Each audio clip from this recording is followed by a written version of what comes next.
It's Tikoy. Ayan, since last day is New Year's Day ng Chinese.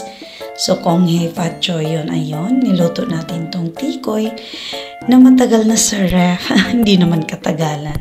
Last December lang po ito binigay. So, ayun, niluto natin tong tikoy, guys. Siyempre, ganyan lang ang aking pagluto. I don't know kung paano lutuin yung iba.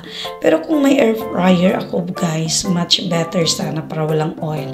Pero since wala nating mga gamit, puro sunog.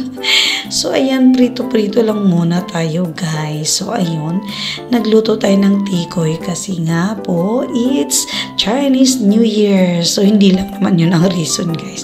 Na-miss lang natin kumain ng tikoy. Ayan, tinikman ko agad. Kasi may bisita tayo, guys. Ayan sa aking likod. So, bago sila kumain, ayun, si Mama Si muna ang tumikim. Nakadalawa pa.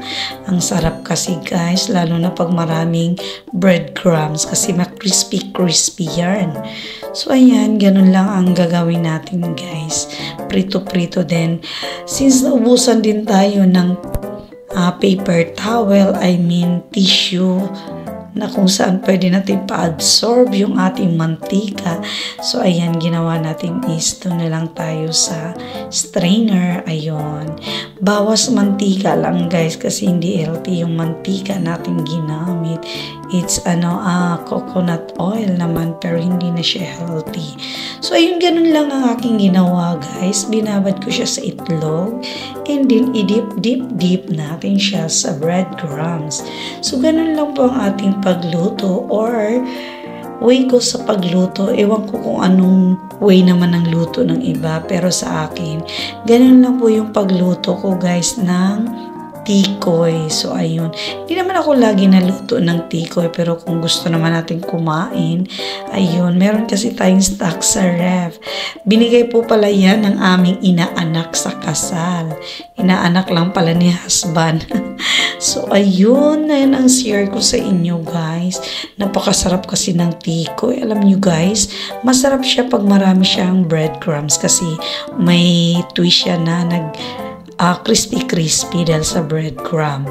So, ayun lang, guys. Ayan, paulit-ulit ko lang yung ginawa. Hiniwa ko na pala yan siya ng medyo manipis-nipis para madali siyang makot ng breadcrumb. So, ayun lang, ganyan lang ang aking ginawa. Paulit-ulit-ulit lang. Parang pag-ibig lang yan, di ba? Ayun. So, yan lang po ang aking share sa inyo, guys. So, sa mga meron dyan, lutuin nyo na yung inyong tikoy at huwag lang patulugin sa ref. So, thank you for watching, guys. Maraming salamat. And God bless everyone. Ayan na po ang luto natin, guys. Hindi ko napakita sa inyo. So, ayan. Thank you. And God bless everyone.